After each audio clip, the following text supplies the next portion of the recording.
muito associado, né, aos espíritas. O porquê da caridade? Você ganha pontos, você aprende. Qual que é a ideia da caridade? Não, a ideia da caridade aí não é caridade só material, né? Porque Não. esse é um ponto importante. Quando o Kardec pergunta lá para a mesa, lá, qual que era a caridade tal como a entendia Jesus, olha a pergunta dele. Qual o verdadeiro sentido da caridade tal como a entendia Jesus?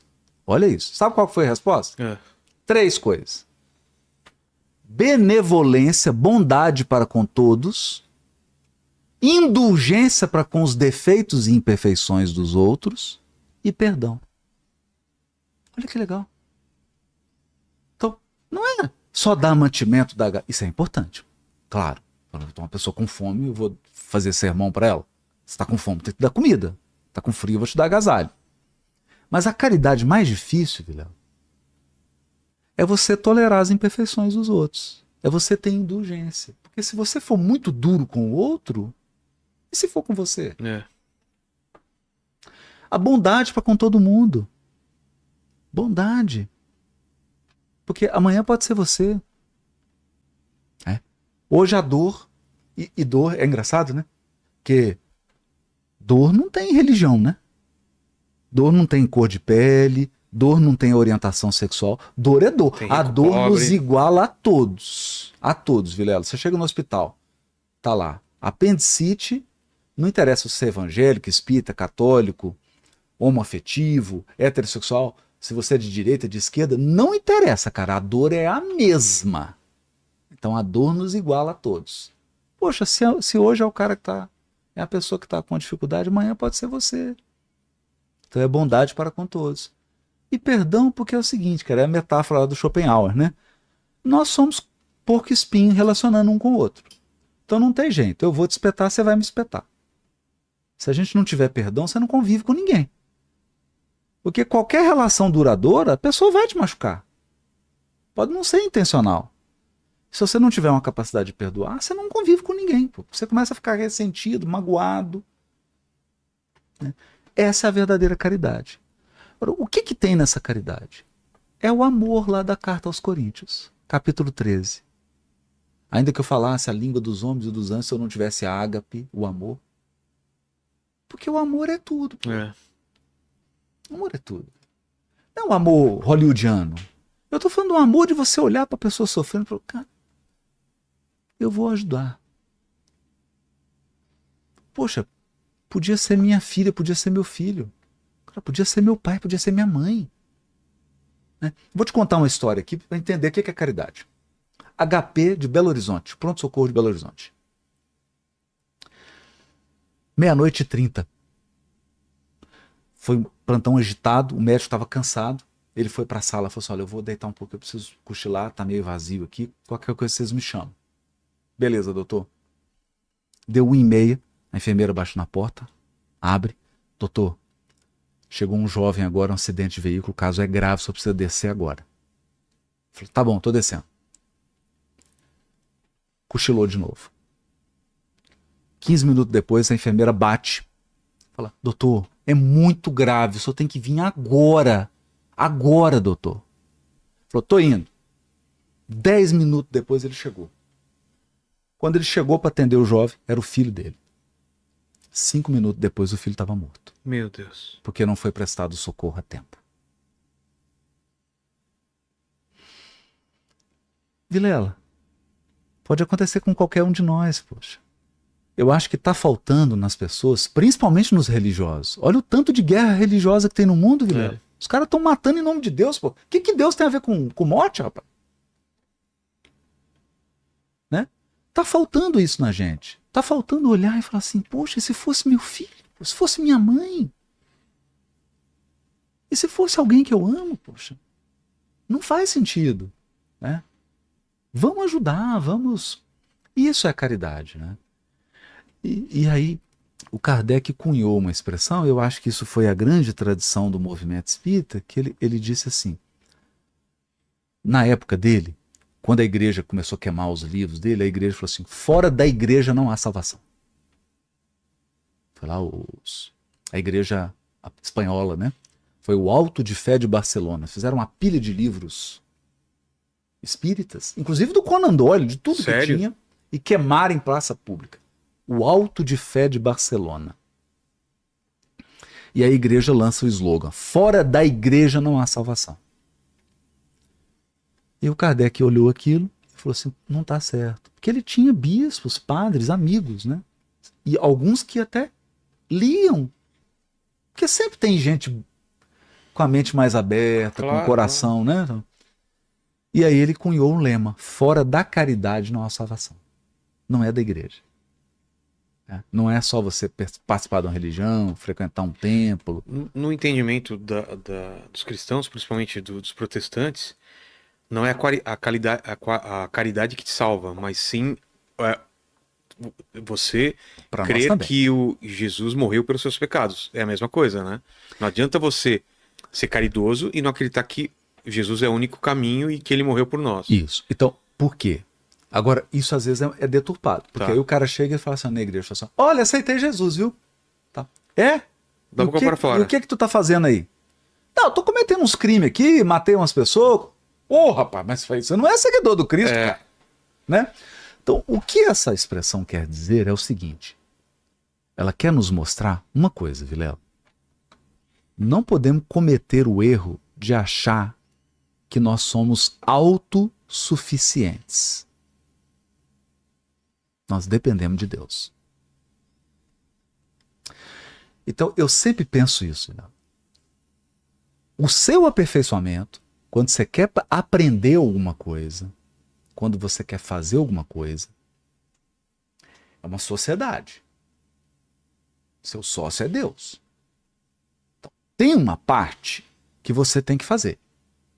Porque é o seguinte, Vilela, você poderia ficar hoje lá na sua casa deitado e Deus ia vir aqui fazer o podcast para você? Claro que não. Não ia fazer. Então tem uma parte que te compete. E tem uma parte que compete a Deus. Eu não posso cair numa ilusão de achar que Deus vai fazer a minha parte.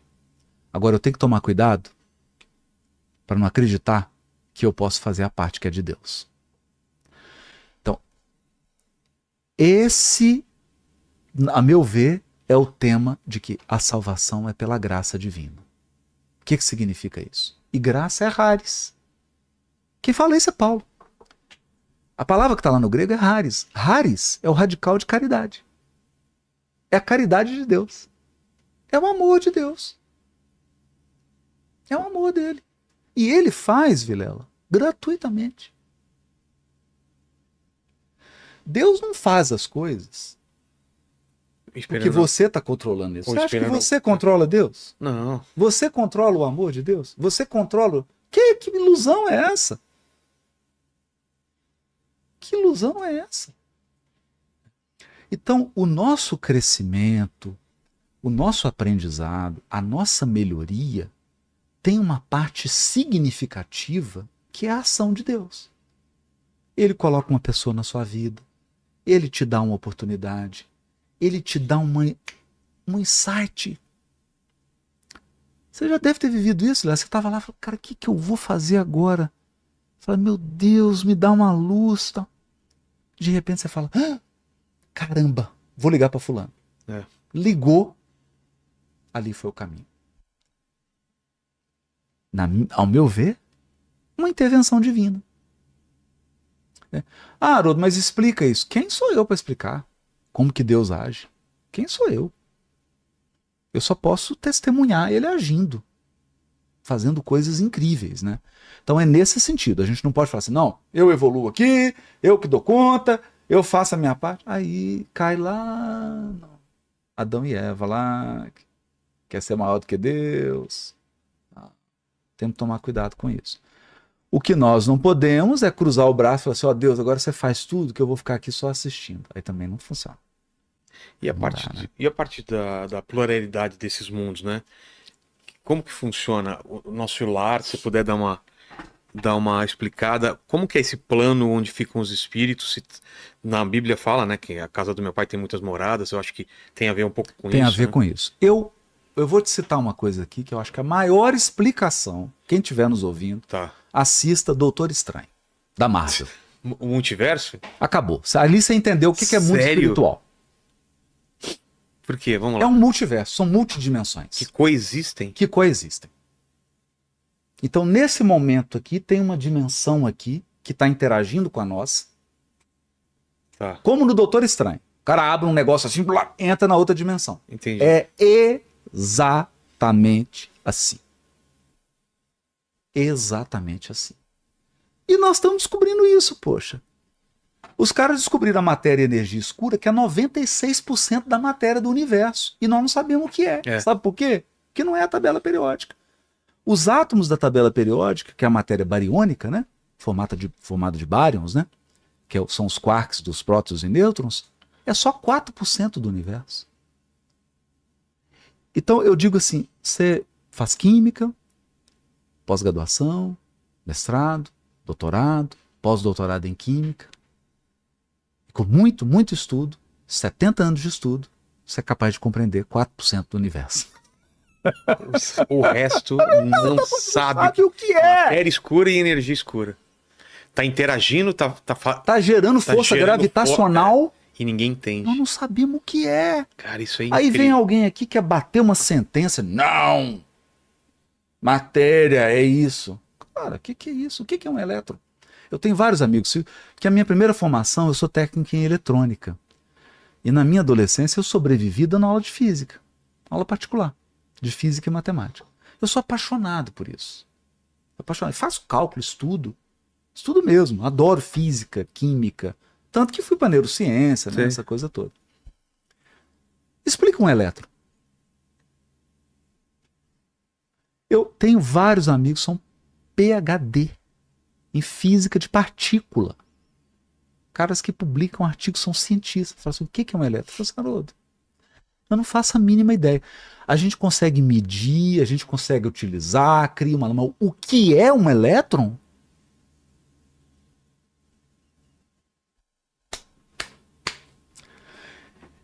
Meu pós-doutorado é em Harvard, né? Harvard Medical School.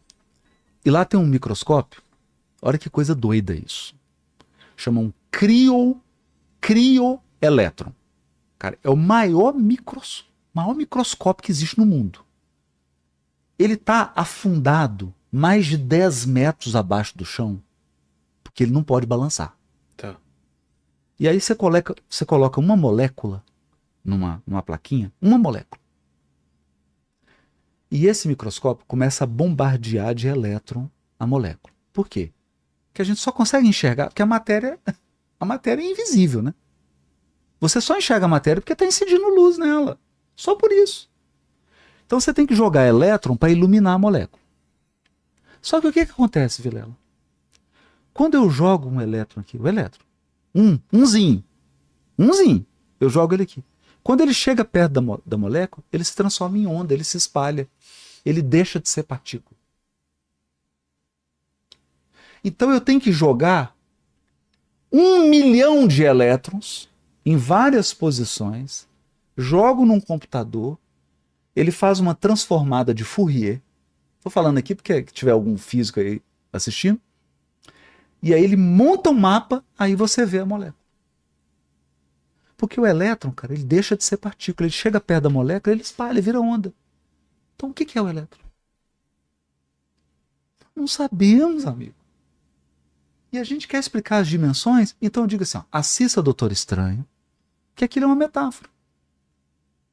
Aqueles multiversos é uma metáfora das dimensões espirituais. Eu gosto de pensar assim, para facilitar, tá? É uma imagem boba e pobre, né? Numa cebola. Tá. Nós estamos no núcleo dessa cebola, que é o trem mais concreto, mais material, mais grosseiro que existe no universo. E aí tem várias camadas. Somos nós, né? Tá. Somos nós. E envolvendo a gente tem múltiplas camadas, que são as dimensões, repletas de vidas, repletas de possibilidades, porque Deus é infinito. Há muitas moradas na casa de meu Pai. São as dimensões que estão interagindo sem nenhuma mágica, sem nada de sobrenatural. Agora vai compreender isso. Compreende. Não tem como compreender. Tem como compreender, cara. Né? Eu já participei dessas reuniões aí. das mesas, eu já participei. Já? Um médium que não era espírita, médium holandês. E aí? Eram 40 pessoas, e aí todo mundo tinha que ir de moletom, não pode ir com nenhum metal e nada, e eu passei Por o quê? detector de metal em todo mundo. O metal o que faz? É porque tem o sensitivo, a gente amarrou ele pediu pra amarrar, eu amarrei ele, com esses plásticos de mala, amarrei ele numa cadeira, e a cada 30 minutos ligava uma luzinha azul, e eu ia lá conferir se ele estava amarrado. Tá. E aí, cara, tiraram meus óculos. O espírito tirou meus óculos. Como assim tirou? Tocou no meu cabelo. Como um Doutor Estranho. Conversou comigo, Mas o tocou em óculos mim. flutuando? Meu óculos tirou. Flutuando. Ah, ninguém Sumiu, tirou? Ninguém tirou. Quando acabou a reunião, eu falei, cadê meus óculos? Não tava na sala. Falei, caramba. Que absurdo. Aí saímos, carregamos o médico, ele fica cansado, né? Porque ele doa muita energia. Aí eu cortei, que amarrei as duas pernas e os dois braços dele numa cadeira. Cortei, aí demos água para ele, até ele recuperar e tal. Saímos. Numa outra sala estavam as bolsas. Quando o pessoal saiu, a gente combinou assim, ó, saindo aqui a reunião, aí a gente vai para a sala para todo mundo pegar os seus objetos pessoais. A hora que chegou, eu falei assim, gente, meus óculos sumiram. Alguém pode olhar na bolsa? Porque eu tenho certeza que eles colocaram em alguma bolsa. Aí uma senhora, aí todo mundo começou a pegar, uma senhora abriu, meus óculos estavam dentro da bolsa dela, em outra sala. Ela falou assim, é esse? Eu falei, é esse. Cara. Não, Doutor Estranho. Eu até acho, Vilela, essa é a minha percepção, que isso que a gente chama de ficção são pessoas que já estão tendo a intuição da coisa, sabe? Tem acesso a isso. Eles já têm uma intuição e aí eles narram de acordo com uma narrativa. Claro, para um filme, né? Aí você tem que uma colocar causa específica, uma né? roupagem. Floreia. Põe uma capa nele. Mas não é legal ele ser neurocirurgião? É. Um neurocientista e neurocirurgião? Sofre um acidente. Né? Então eu falo que ele é meu avatar. Quando eu crescer, eu quero ser o Doutor Estranho. Né? E ele é o cara que é chamado para trabalhar com o sobrenatural. Por quê? Aquilo que está além do que você pode tocar. Eu queria saber mais sobre essa comunicação com espíritos. Quais são as regras? Como você não ser enganado? Como funciona uma sessão? Vamos falar bem do básico até o mais avançado. Assim, eu nunca participei, então não sei nada. Vilela, assim. não precisa. A tal da mesa branca, né? O que é? Não é? Engraçado isso, né? É porque antes, no interior, as senhorinhas falavam assim, vamos enfeitar a mesa, e colocava uma toalhinha branca. Ah, por isso? É, por isso. Colocava uma toalhinha branca pra ficar bonitinha, começou a ser chamada mesa branca, né? Mas não precisa ser branca. Não, pode ser essa aqui, ó. Não tem nenhuma coisa, né? Vilela, é o seguinte, espíritos são gente. Que já morreu. Gente que estava aqui que teve uma e que agora está lá. Tá. Qual que é a diferença dessa pessoa pra gente? Qual? Você, por enquanto, tem um corpo. Por enquanto. Sei. Esse corpo aí, por enquanto, é a única diferença. Então eu digo assim, tem gente de tudo quanto é tipo. Se a gente sair aí em São Paulo e a gente começar a conversar com gente na rua, dá pra acreditar em todo mundo? Você falou gente com Pessoa. Tá. Claro. Se a gente sair, dá pra confiar em todo mundo? Claro que não. Dá pra fazer negócio com todo mundo? Mesma coisa com o espírito, então. Mesma coisa. Porque o fato do cara ter morrido não transforma ele não, ele continua ele. Não faz ele ser melhor. Ele é idêntico. Então, eu digo, prudência. Está lá na carta de João. Discernir quanto aos espíritos. Discernir. Você tem que discernir. Né? Então, foi tão ilegal. E o Kardec preocupado com isso, porque o que ele percebeu? Ele falou assim, olha, é muito legal, puxa, que bacana. Mesa, é muito legal, mas esse negócio é perigoso. É bem perigoso. Porque pode ser usado pro mal. Pode ser usado pro mal. E Se você for ignorante, Não, se eu acreditar você vira um 100%, joguete. exatamente. Você vira um bobo. Porque Você vira um bobo. ao mesmo tempo que você fala que eles são iguais a gente, eu acho que eles têm uma consciência, eles estão vendo mais do que a gente. Vou te contar Não uma é? historinha linda aqui. Vou te contar uma Porque historinha. eles não estão restritos a espaço O físico. Kardec tinha lá o orientador dele, que era o São Luís. Aí, rapaz, lá na comunicação, reunião mediúnica, apareceu um espírito piando igual um pintacil. Tá. Imagina o professor Rivai, porque o Kardec era todo sisudão, imagina aquele homem sisudão, todo sério, né? Tá? Aquele tiozão, né? Bem sério, assim, né? Aparece um espírito piando, cara. Piu, piu, piu. Ele falou, que porcaria é essa? Aí ele perguntou assim, quem que você é? E aí o Pintacil começou a falar. Vai escutando. Eu sou o Pintacilgo. Ela falou, você é o Pintacil? Da onde? Do quintal. É que eu tinha um ninho aqui, os meus filhotes caíram, e o gato comeu, e depois me comeu também, e agora eu tô aqui. Bom, claro que o Kardec percebeu. Estava lidando com um zombeteiro. É. Encerrou. Beleza. Não deu. E aí pediu para falar com o São Luís. Ele falou pro São Luís, poxa, como é que você deixou esse negócio acontecer? Eu tô aqui fazendo um trabalho sério. Chega um espírito piando aqui falando que é pintacil, tu tá de brincadeira comigo. Ele falou assim, deixei para te ensinar uma lição. Evocai as pedras e as pedras responderão. Muito cuidado. Muito cuidado. Não é porque uma pessoa chega aqui e fala que é não sei o que é aquilo, que você tem que acreditar. Porque são seres como vocês aí. Não tem criminoso, não tem enganador, não tem estelionatário, não tem gente de má fé, não tem gente perturbada. Aqui também, meu filho. Então, toda vez que você tiver numa comunicação, tem que ter muito cuidado. Todo cuidado é pouco. Isso aqui é coisa séria. Isso aqui não deve ser feito por iniciante. Tem que ter experiência, tem que ter anos de estudo e experiência para fazer isso aqui. Isso aqui não é brincadeira. E aí o Kardec ficou tão chocado com isso que ele falou assim, olha, eu vou ter que escrever um livro advertindo desses perigos. E aí ele escreveu O Livro dos Médiuns. E depois você pode dar uma olhadinha.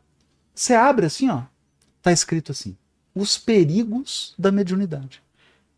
Ele escreveu um livro para falar dos perigos. Pra gente ter uma ideia de que não é brincadeira. Mas, Vilela, cirurgia cardíaca é brincadeira? Claro que não. Uma cirurgia no cérebro? Cara, tudo que é muito profundo, muito importante, Requer cautela, requer estudo, requer preparo. Você vai colocar uma criança para pilotar um avião? Não vai. Né? Mediunidade também.